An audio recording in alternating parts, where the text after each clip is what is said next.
Hi guys. So today we're going to talk the Dust Bowl. It's going to be a real quick, down and dirty, really reminder, refresher for the Dust Bowl.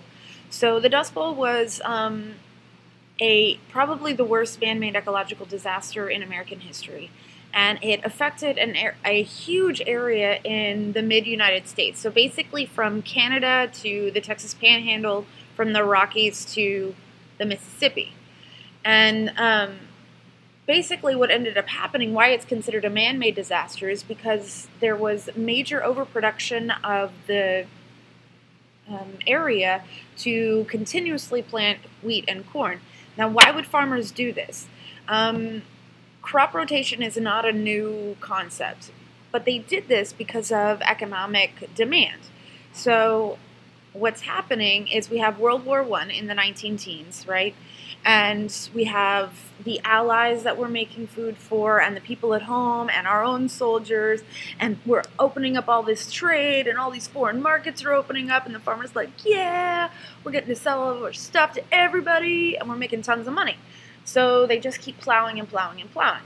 Okay, so World War I ends, and all of a sudden the farmers are like, oh crap, the United States has reverted back to an isolationist economy, and we have lost those foreign markets. So we have to figure out a way to, put food on our table again. So what they do, because it's the 1920s, and the Roaring Twenties was all about taking out loans to make ends meet, which is never a good idea, personal finance wise, right? So it backfires on them.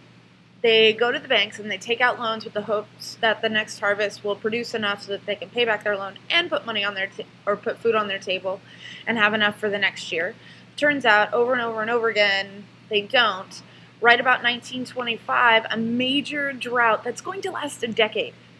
A drought that lasts a decade will hit the Great Plains region.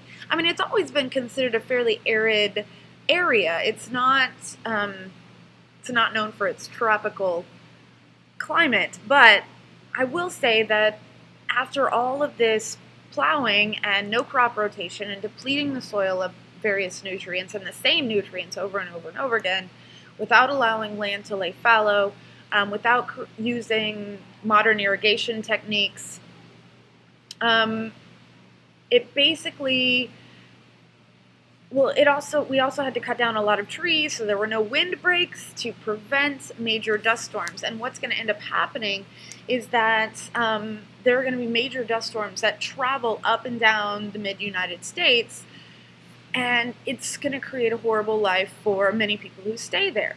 So once that happens, there's seriously no hope for these farmers to plant anything and grow anything and make anything.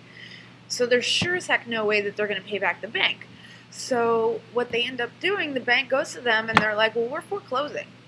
And unfortunately, when you're a farmer, you lose, when your farm gets foreclosed on, you lose not only your job, but your home. And this is the middle of the Great Depression. Here it is, the 1930s, the beginning of the 1930s, the worst of the Great Depression, and you now are out of a job and a home. Where are you going to go? Well, where do we always go as Americans? Go west, young man. And so all of these people would pack up everything that wasn't nailed down or wasn't repossessed by the bank, and they jimmy-rigged any vehicles that they might have had with chicken wire and tires and mattresses and tarp, and they created basically handmade RVs out of a Studebaker or a Model T Ford truck. And they packed their entire family of 10 into this handmade RV, and they traveled west as long as that car would take them. Some people decided to ride the rails back and forth. The life of a hobo had more appeal. But most, headed west because they knew in California there was work for migrant farmers, because there has always been, the grape vineyards or whatever. So, excuse me, all of these farmers head out, and they're like, okay, we're Americans. We find the best in things. We pick ourselves up by our bootstraps, and we take care of business. And they head out with hope, and they encounter despair and death and disease and really a decimation of any hope of a better life.